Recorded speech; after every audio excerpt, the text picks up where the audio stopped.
Agafem aquí la càmera, fem una claca més, acció! Com a delegat del rector, impulso polítiques de ciència oberta i com a responsable del suport de la recerca al CRAI, el que fem és oferir diferents tipus de suport als investigadors a l'hora de gestionar dades.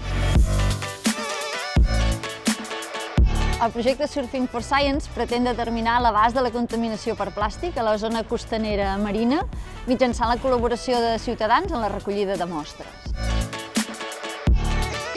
Les dades han sigut fonamentals. Hem aconseguit més de 300 mostres i d'elles hem tret més de 50.000 microplàstics que tenim caracteritzats per mida, per àrea, per color, per forma, per origen.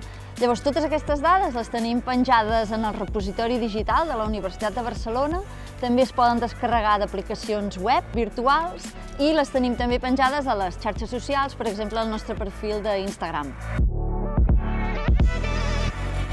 És molt important en un projecte de ciència ciutadana que les dades arribin a tothom, compartir les dades, no només entre els investigadors, sinó també amb els ciutadans, que alhora són coinvestigadors, perquè la ciutadania vegi que la seva col·laboració té un fruit i ells també la poden reutilitzar.